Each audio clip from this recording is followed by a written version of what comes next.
ఏమై ఇట్రా. ఏంటి బాబాయ్? అర్జెంట్ గా డబ్బులు తెచ్చుకోవాలని నా సైకిల్ తీసుకెళ్ళావు, ఏమైంది? సైకిల్ మీద డబ్బులు తెచ్చుకున్నా. సైకిల్ మీద వెళ్ళి డబ్బులు తెచ్చుకున్నావు, బానే ఉంది. మరి నా సైకిల్ ఏది? అబ్బా, నీ సైకిల్ మీద 500 తెచ్చుకున్నాడయ్యా. అది సరేనయ్యా, మరి నా సైకిల్ ఏది? సరే చెప్తే అర్థం చేసుకో. సైకిల్ మీద 500 తెచ్చుకున్నా, అర్థం చేసుకోవాలి కదా నువ్వు. బాబు చెప్తున్నాడు కదా, అర్థం చేసుకోవా? అరే చెప్తే అర్థం చేసుకోడేంట్రా బాబు. నీ సైకిల్ మీద వెళ్ళి 500 రూపాయలు తెచ్చుకున్నాను, అది చెప్తే అర్థం చేసుకోవాలి కదా. నేను 500 రూపాయలు. సరే నా సైకిల్ ఏది? అరే చెప్తే అర్థం చేసుకో. మళ్ళీ ఏదన్నా వెధవ పని చేశారా? చిచి, ఏదో పని ఏం లేదు బాబాయ్. ఆయన సైకిల్ మీద 500 తెచ్చుకున్నా అంతే. మరి నా సైకిల్ ఏది? అబ్బా, చెప్తే అర్థం చేసుకోండి. ఏమండి బాబు బాబాయ్, ఇలాంటి విషయాలు మీరు చాలా చక్కగా చెప్తారు, చెప్పండి. నీ సైకిల్ మార్వాడి దగ్గర తాకట్టు పెట్టి వారు 500 తెచ్చుకున్నా. చాలా చక్కగా చెప్పారు, అర్థం చేసుకో. సాయంత్రం లోపు నా సైకిల్ ఇవ్వకపోతే బంపర్లు పగిలిపోతాయి, జాగ్రత్త. ఒరేయ్, ప్రశాంతంగా ఉన్న కాలనీలో ఇలాంటి పోకిరీ పనులు చేస్తూ ఎందుకురా పరువు తీస్తారు? అది కాదు బాబాయ్, మాకు ఉద్యోగాలు దొరికేంత వరకు ఏదో ఒక రకంగా టైం పాస్ చేయాలి కదా. టైం పాస్ కోసం ఇలాంటి పనికి మాలిన పనులు చేస్తుంటే మీ లైఫ్ ఏ పనికి రాకుండా పోతుందిరా. వీళ్ళందరితో మనకెందుకు తాతయ్య, పద పోదాం. కాదురా, వీళ్ళ వల్ల మనకు ఈ ముసలోడి కనపడితే చాలు. టీవీలో పందుల పెంపకం ప్రోగ్రామ్ చేస్తున్నంత చండాలంగా నీతులు చెప్తారా బాబోయ్. అసలు ఏ స్కూల్లో వస్తున్నాడంట? అందుకే నువ్వు స్కూల్ మూసే. నువ్వు నోరు మూసే. ఏంటి తమ్మయ్య? అట్టు చూడు.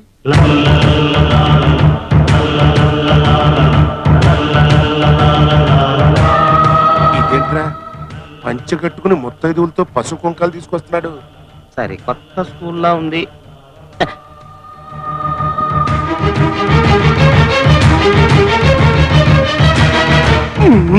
ఏంట్రా, మన వాచ్మెన్ గారు ఆడికి సెల్యూట్ కొడుతున్నాడు.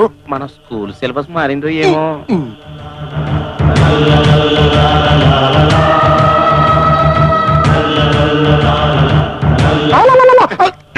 ఇదేంట్రా, మన గుంటగాడు ఆడికి రెడ్ కారు పెట్టేస్తున్నాడు. అందుకే నువ్వు స్కూల్ మూసే.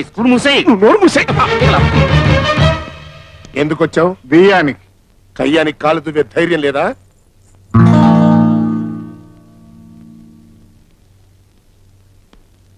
రవి, మీ అమ్మాయి రాధ మా తమ్ముడు రవి ప్రేమించుకున్నారు. మీరు పెద్ద మనసు చేసుకుని వాళ్ళ పెళ్లికి అంగీకరించాలి. అంగీకరించాలి. నేను చస్తే అంగీకరించను. Get out. రాధా, మా అన్నయ్య అంత మర్యాదగా మాట్లాడుతుంటే మీ నాన్నేంటి గెట్అవుట్ అంటాడు? ఏంటి ఇంకా ఇక్కడ నిలబడ్డావు? Get out, get out. మీరు నన్ను తిట్టండి, కోపం వస్తే కొట్టండి, అంతేకాని ప్రేమించుకున్న 2 పసి హృదయాలను మాత్రం దూరం చేయకండి.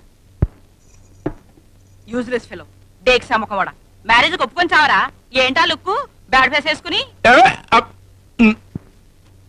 అదేంటి ముత్తైదో మీద చేస్తున్నాడు? మీ నాన్నకి ఏమైనా హై బీపీ ఉందా? నువ్వేమనుకోకమ్మా, పెద్ద ఆయన కోపంలో ఏదో చేయెత్తాడనుకో, ఆశీర్వచనం కోసమని సర్దుకుపోవాలి మనం. బావగారు ఎంత మంచివారు. వీరాస్వామి గారు, మీ అమ్మాయి సంప్రదాయబద్ధంగా అచ్చం 16 అణాల తెలుగింటి ఆడపడుచులా ఉంది. అలాంటి అమ్మాయి మా ఇంటికి కోళ్లగా రావాలని మా ఆశ. అందుకే మీరు నన్ను తిట్టినా, పసుపు కుంకాలు తీసుకొచ్చిన ముత్తైదువును కొట్టబోయినా నాకేం కోపం రావట్లేదు. మీరు ఎప్పుడు రమ్మంటే అప్పుడు వచ్చి లగ్గాలు పెట్టుకుంటాం. ఆ పసుపు కుంకాలు అక్కడ పెట్టి పదండి అమ్మా. వస్తామండి. పెళ్లికి ఒప్పుకోరా ముద్ర చచ్చినాడా? తోలు వెలిచేస్తా. పిడత ముఖం విధవా, నీ కళ్ళల కారం కొట్ట.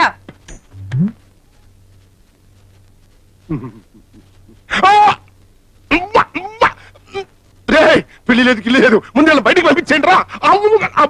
అన్నయ్య, ఆ లాస్ట్ ముత్తైదువా చెవులు ఏం చెప్పింది? అమ్మో, అదేదో బూతు కొత్త కూసింది. మంచం దిగాలంటే 5 రూపాయలు అవుద్ది. 5 రూపాయలా? అదేంటమ్మా? అదంతే అన్నయ్య, 5 రూపాయలు ఇవ్వు. కూడా అమ్మా, చాలా చిత్రంగా ఉంది. ఇదిగోండి.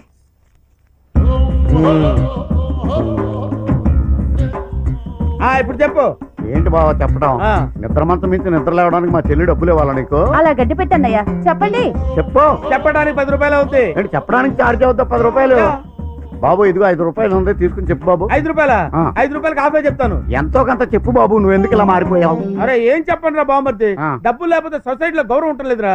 ఏం చేసినా సరే, ఎలాగైనా సరే కోట్లు సంపాదించాలి. అందుకని ఇంట్లో ఉన్న పెళ్ళాం పిల్లల దగ్గర రేట్లు పెడతావు నువ్వు? చెప్పు. అదేంటి ఇందాక నువ్వు ఇచ్చిన డబ్బులు సగానికి అయిపోయినాయి. మిగతా మీటర్ చెప్పాలంటే ఇంకొక 5 రూపాయలు ఇవ్వాలి. ఎక్కడ మీటర్ అయ్యా బాబు? ఏమేనుట్రా? బ్రష్ చేసుకోవడానికి 5 రూపాయలు, కాఫీ తాగడానికి 5 రూపాయలు, బాత్రూమ్ లోకి వెళ్ళి స్నానం చేయడానికి 5 రూపాయలు, మొత్తం 15 రూపాయలు. డబ్బులు లేవండి, ముందెళ్ళి మొహం కడుక్కోండి, తర్వాత ఇస్తా. అప్పులేనని చెప్పానా? అప్పులేనని చెప్పా వీడికి? నీ దగ్గర లేకపోతే నీ దగ్గర అప్పు తీసుకో, నేను బాత్రూమ్కి వెళ్ళి కలెక్ట్ చేసుకుంటా. ఇదేంటమ్మా ఇలా అయిపోయాడు బావా? అదే అన్నయ్య నా బాధ. ప్రాణం తీసేస్తున్నాడంటే నమ్ము, ఏం చేయాలో అర్థం కావట్లేదు. ఏ పిచ్చి పిల్ల ఏడవకో, నేను ఉన్నాను కదా నీకు. ఇదిగో ఇలాంటి కేసులకు సైకలాజికల్ ట్రీట్మెంట్ అవసరం. భావన దారిలో పెట్టి నీకు అప్పు చెప్తాను కదా, నువ్వేం బాధపడకు, నీకెందుకు.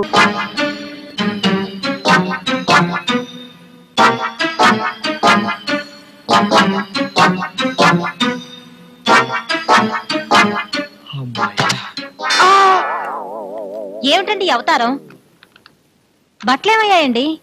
విప్పేశాను. అది తెలుస్తూనే ఉంది. ఎక్కడ విప్పారు, ఎందుకు విప్పారు? అపర్ణ, నీకు తెలుసు కదా నాది విశాల హృదయమని.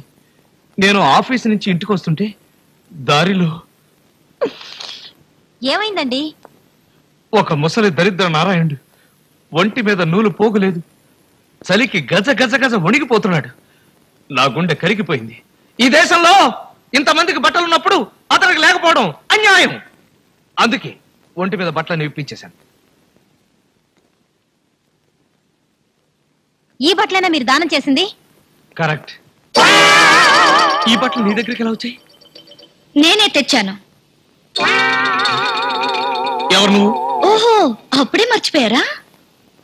ఓహో, మీరు ఆ గోకర్ణం చెల్లెమ్మ కదూ? ఆ ముసలి బిచ్చగాడు మీకే అవుతాడు, నాన్నగారా? ఇంకా నటించకండి. మీ నాటకం బయటపడిందని, మీలోని వికారం నాకు తెలిసిపోయిందని భయపడుతున్నారా?